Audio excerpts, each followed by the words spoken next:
Hello everyone, and welcome to Arkham Draft and Die. My name is Em, and this is the Arkham card game via Tabletop Simulator. This is a card game based around the concept of running around 1920s Lovecraftian horror and trying to solve mysteries while being chased by monsters and having lots of terrible things happen to you. It is a game that I absolutely adore. I have been really fond of this game for a really long time, and I've recently been developing a rule set to basically give myself a really serious challenge, similar to like a Nuzlocke run or something along those lines, where basically we take the general sort of feel of despair that Arkham tends to evokes and try to capture that mechanically in a particular rule set. So also we're going to be doing a lot of drafting, which is another of my favorite things. So let's talk a little bit about what the basic rule set is. So this is a game where you build decks, you take them into adventures, and then your characters can earn experience and upgrade their decks over the course of a 8-part campaign with as many side scenarios as you choose to see fit, generally one side scenario per 8-part campaign. So about 9 scenarios or 9 games of Arkham per campaign. There's a number of different campaigns that have been printed, as well as certain return to sets that have been put out, and we're going to be trying to play through effectively all of them, but we're going to be doing it by only drafting our investigators. So, for example, we have our initial 10 investigators here. This is the base core set of investigators and also the 5 starter decks that you can purchase, which we own all of these and are really excited to get started with them. Each of these investigator cards will give us a particular character with a particular set of deck building rules, and what we're going to do is we're going to shuffle and pick 3 of them. Not all of them will be Roland Banks, so that was kind of hilarious that happened. Yeah, in fact, we actually only need 1 Roland Banks normal, and this is a alternate version of Roland that we are allowed to choose if we are so inclined. So between these 3 characters, we would then pick a character, and then we would do that one more time because we're going to be playing two-handed. I'm not a big fan of solo Arkham, basically. I think this game is much better with a friend, and if you're playing solo, much better two-handed. So we're going to be playing as 2 different characters, and we'll pick a duo of investigators and take them into the campaign and see what we can get done with them. So like to start with, I could take, for example, this parallel Roland, which is a character who I'm pretty interested in playing. Definitely could be really unusual to try. We haven't actually played with this character yet, and then we can go ahead and do this again. And we got Wendy again, Jacqueline Fine, and Harvey Walters. So between these 3, I would probably pick Harvey Walters because he's a very strong seeker or investigator who can pick up clues very quickly, while Roland can do a lot of the like fighting and other things that are necessary for the campaign. So yeah, we'll take these 2 characters in. Now here's the catch. If these characters actually finish the campaign that we're going to play, then the characters will retire and we won't be able to pick them again. More importantly, if we choose to resign the campaign because we think that the campaign is unwinnable, or if our investigators for some reason die, at that point we also get rid of the investigators and we can't play with those characters anymore. We have to replay the campaign without having access to those characters again, and without being able to draft those characters again. So if in the case that I manage to kill all 10 of my investigators, we lose the campaign and we're no longer able to proceed. We will also only be drafting from a limited set of cards, but every time that we unlock a campaign, i.e. we finish a particular campaign and open up a new one, whether it's Dunwich Legacy or if we decide to sort of jump around, we will take the cards from that campaign as well as the investigator cards from that campaign and add them to our set. So every time that we pick up a new campaign, we'll have 5 new investigators to play with, thus making it so that we don't necessarily go into a death spiral that probably ends in the Forgotten Age. In addition, we're going to be playing this game on hard mode because I am just a glutton for punishment, and yeah, it's gonna be a real adventure. As a as a note on this is a rule set that I have played with before. I have always been starting with Return to the Night of the Zealot, and thus far it has resulted in all 10 investigators dying twice. So yeah, it's about the right level of difficulty for what we want to accomplish. However, I think that we can, in fact, beat Return to the Night of the Zealot and possibly get through with a number of investigators alive.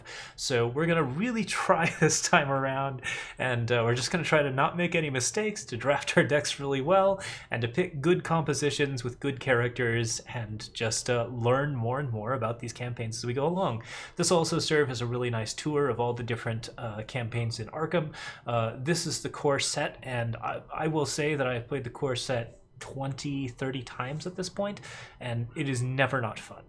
This game has incredible replayability and incredible value in terms of like what you can do with it and what kind of stuff you can do with it. So if you are interested in this game, I highly recommend going out and picking up the revised core set and playing around with it, because it's a great experience for 2 to 4 players that I think is just fantastic overall. And it's not a bad puzzle solver if you want to follow along and draft and die yourselves. All right, so yeah. With that, I think we're going to get into it. We have 2 decks to draft into, Roland and Harvey, and we're just going to keep those. So let's go ahead and open up our drafting setup. All right, so rule sets. We are using the taboo list, which means that basically any cards that are like really overpowered, or any cards that are really underpowered, might have some alternate versions of them printed, or like some extra rules attached to them. So we're going to be keeping those rules and making sure that we don't have any like unbalanced insane combos, even though it is draft, and you know, if we actually happen to luck into those, I'm sure I wouldn't be unhappy. I'm just a little more interested in playing with the taboo cards, because they're just like a little bit more interesting to... It's fun to see how these cards have changed and what kind of like balance decisions and design decisions have changed over the course of Arkham's couple of years of development. So we have our core set and our second core set, or rather we have our revised core set, whatever you want to call it. And then we also have our starter decks and our Return to the Night of the Zealot box, since Return to the Night of the Zealot is the campaign that we're going to be playing with. Night of the Zealot is the initial original campaign. Return to the Night of the Zealot is a sort of additional extra box to the campaign that allows you to extend the first tutorial campaign from just the basics of here's how everything works to a legitimately challenging scenario, and also adds a bunch of variety and versatility to each of the other campaigns. So, and it adds a couple of extra cards that we're going to be drafting with. So we have all of those going on. In general, when we draft Myriad, which is not a thing that's going to happen yet, but we will always add 3 cards when we draft a Myriad card, because the general rule of a Myriad card is that when you buy it, you actually purchase all 3 copies of it. Okay, so beyond that, I think we have everything we need. So we're going to be playing with Roland Banks Parallel, and that means we actually do have to make a slight change here. It looks like this is Roland Banks, and I don't see a Roland Banks Parallel, so I'm just going to double check to see if Roland has any sort of alternate deck restrictions that should be different. As a quick note, it looks like the parallel Roland is not currently supported by Arkham Draft's particular setup. Roland has, amongst other things, 5 bonus experience to start, and also doesn't take Seeker cards, so it would be pretty hard to draft for him using Arkham Draft's particular mechanics. As such, we've just removed him from the game, and we're going to be playing with the normal version of Roland instead. It is the promo version on the card, but this just means that he's got a nice piece of alternate art for himself. So with that, we're going to start drafting by drafting with Roland, and let's go ahead and jump into it. All right, so Roland, ready, go. And thanks very much to like the people who developed Open Arkham or Arkham Draft. Like, these are just like amazing tools that really like expand what you can do with the game and allow you to build decks and other things very quickly. Arkham Draft and Arkham DP are both amazing and really good for actually building decks and getting everything that you want together.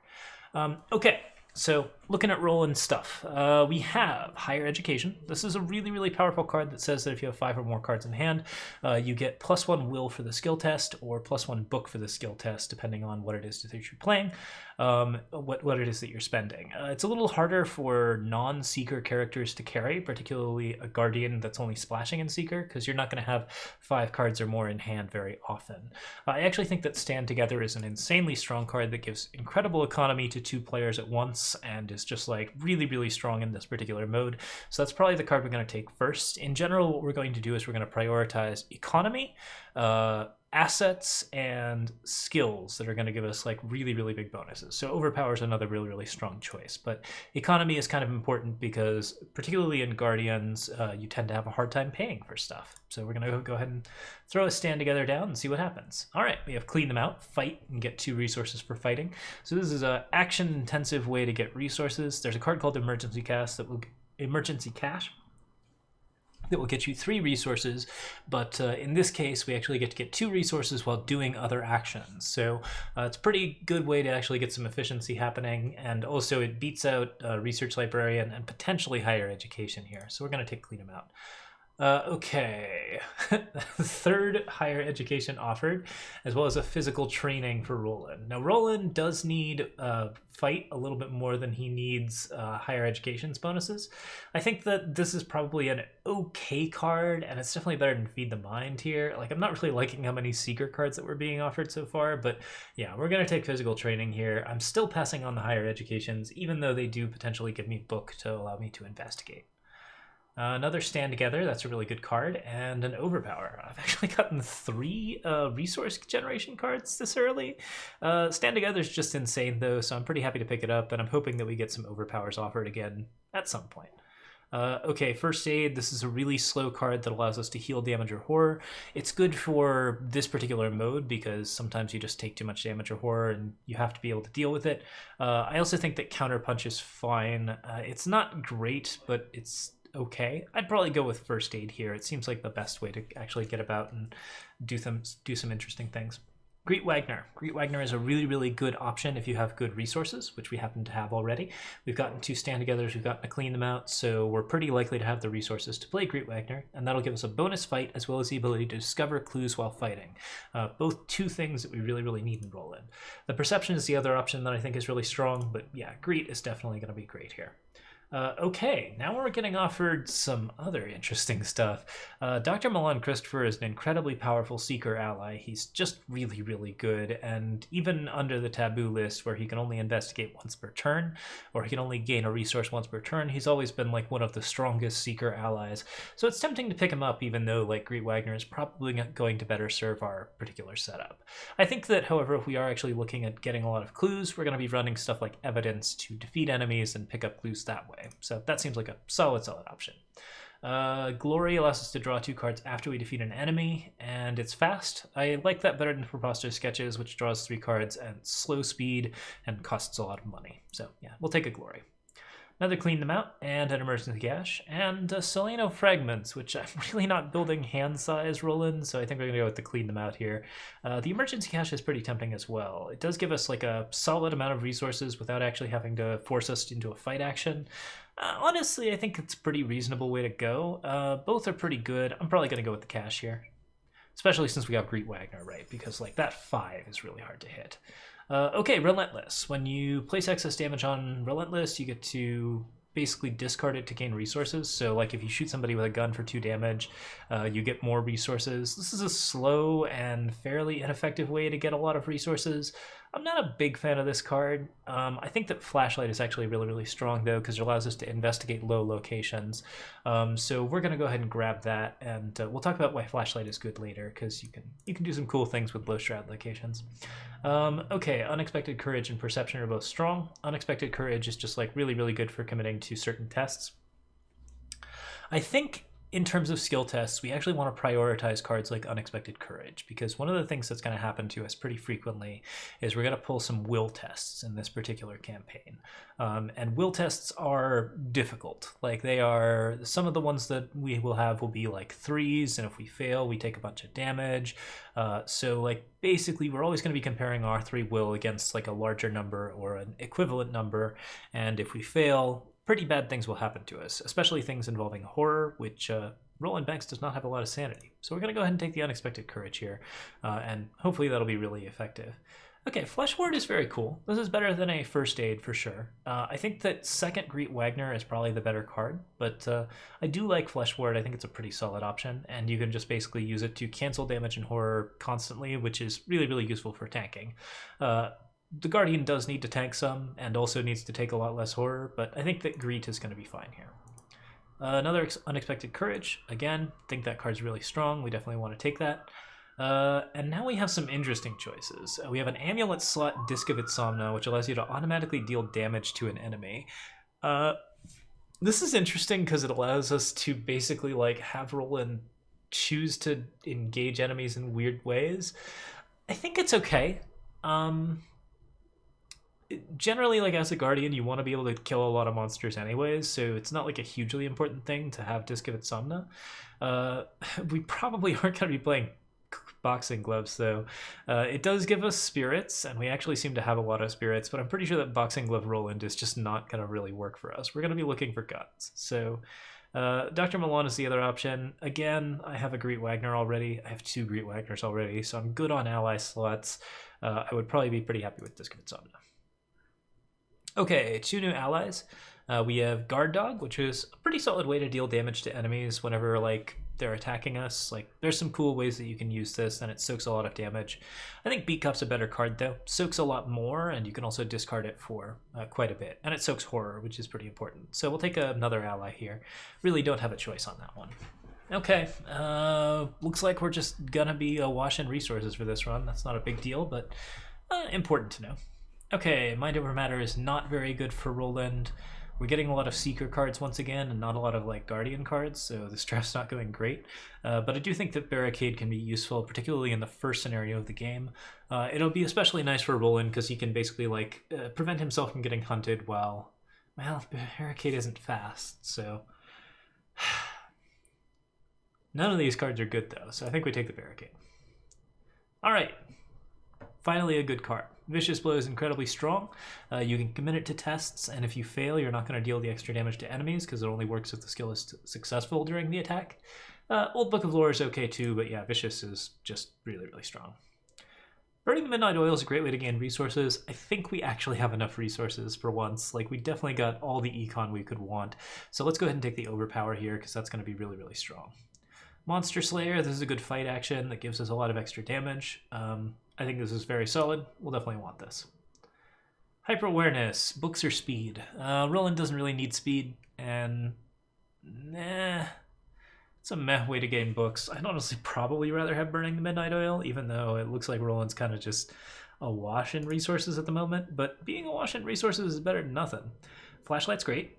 We really like Flashlight, we really like Perception. Both these cards are really strong. Perception's the actionless option that's pretty cool. You know, Forbidden Tome is an interesting one. So we have to draw a bunch of cards, and you have to get 10 or more cards to actually translate the card. Yeah, I think the 10 or more cards option is just like really, really rough. I'm much more interested in Perception or Flashlight here. Perception gives us books, which is going to be important because Roland really needs books to investigate, but Flashlight also gives us like the same sort of benefits, just at a higher supply cost. I think we'll take the Flashlight here, but yeah, either one would have been okay. Okay, well at least we finally have something to go into our hand, even if it's not a gun, it's a magnifying glass. Second magnifying glass? Why not? We'll dual wield those suckers. We are just, we are having problems. Get Over Here allows us to take enemies away from locations and engage them with basically like better actions. I think that's a really solid option. I think Overpower is good too, and Extensive Research is fine with all the resources we're gaining, but I think Get Over Here and Overpower clearly sort of rule over those two. Well, second Overpower wouldn't be bad. Get Over Here is really, really good too. I'm going to take the Get Over Here this time. Deduction, incredibly strong. Working a Hunch is also really good, and we have enough resources that we probably really are going to be pretty happy with it. I think I actually take Working a Hunch over Deduction here. Skill list tests are probably more important. Oh, hey, Roland's finally got a gun. Yeah, Roland does have the 38 specials. I think he's got a special 38 special, which you can definitely grab, but yeah, it's really, really nice to actually be getting one of those this late in the game. Beat Cop, 1-2 Punch. 1-2 Punch is incredibly powerful. It's a great tactic. It's one of the best cards out of Nathaniel Cho's starter deck. We're going to take that. Emergency Cash again. I mean, I could take Preposterous Sketches at this point. I have so many resources. If we take Preposterous Sketches, I think Roland can't be the lead, which is fine. We don't want Roland to be the lead anyways. The Emergency Cash is fine too. I have never had so many resources on a character, especially one who isn't like really playing a lot of stuff. We already have some good stuff. I think we'll take the preposterous sketches here. That seems right. Okay, there's a guts. So once again, passing those will tests. We do like those. Okay. And Roland does have like a special 38 special. I don't really know what it is, but I know that it comes with a cover-up that actually takes 4 clues. So I believe the 38 special, the special 38 special is something like you get a +3 if there's a clue at your location. So it's really, really good for fighting enemies. But if you hit that weakness, you spend a lot of time cleaning it up. I think here what we want to do is we want to take the regular signature card. We're not going to do anything interesting with that, and we're not going to go crazy about that. We draw a basic weakness for Roland. Haunted gives -1 to each of the skills. That's a pretty rough one, but it is 2 actions to discard, so it's not the end of the world if we end up in trouble. Okay. And that's Roland. We're good to go. All right, next up, we're gonna do Harvey. So we restart, and we jump into Harvey. Now, because we restarted, the cards that we've already drafted can't go into Harvey's deck. I'm actually okay with that. Like, I think in double core sets, like, we'll have enough of everything anyways. But it does mean, like, stuff like working a hunch and deduction might not show up as much. Roland's already got deduction, so we're probably not gonna have that much of a problem, but something important to note.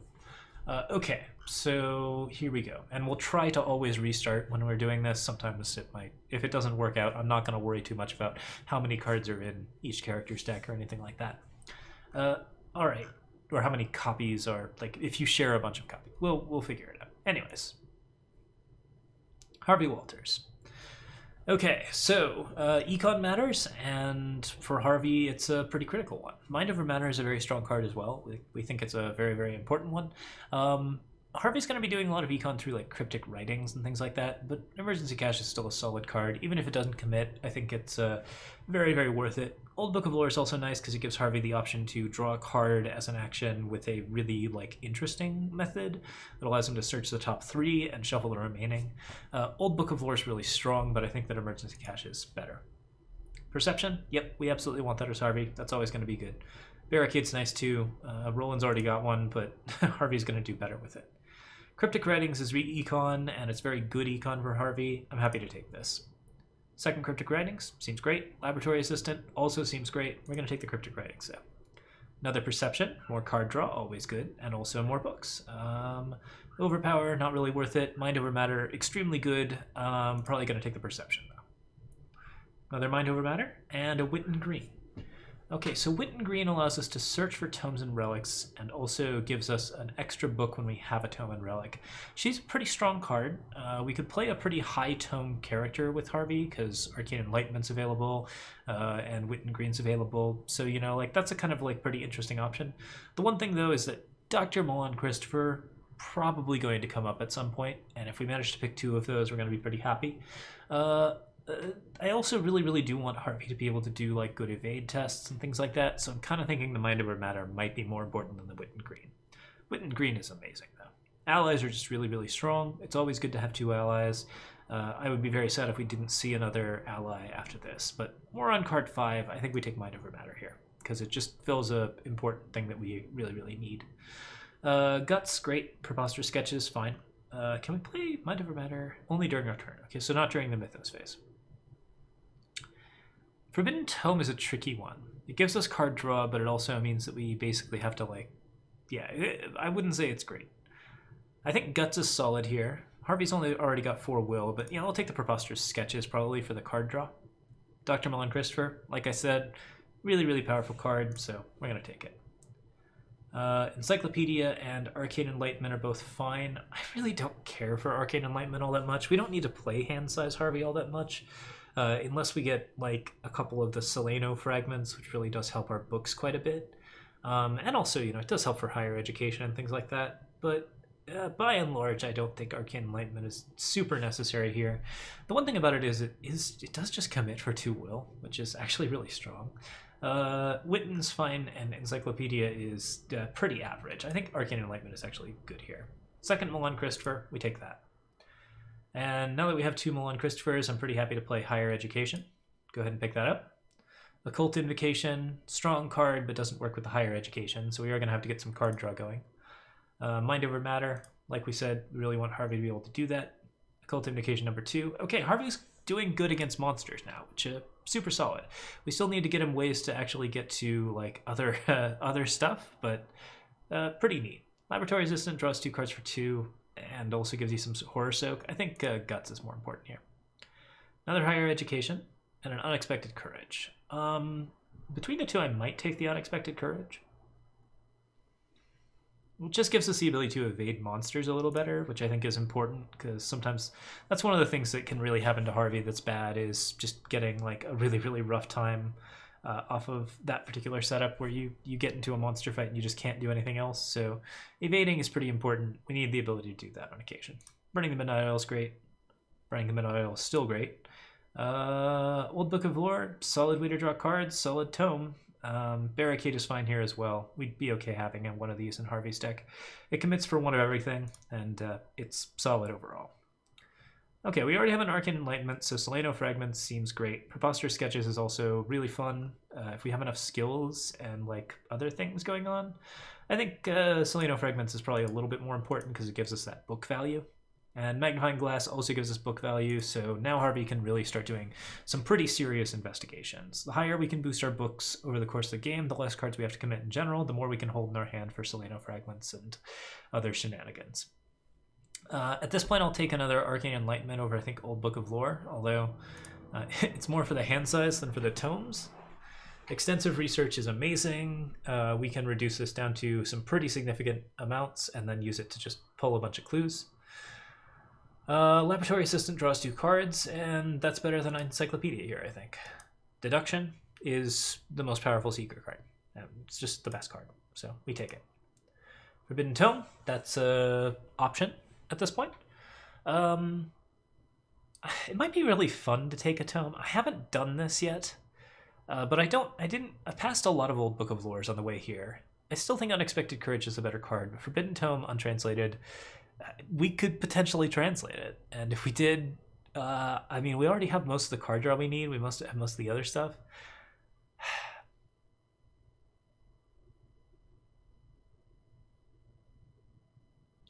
I don't know. It's very likely to just waste away in our deck, and also this is going to be a tight thing.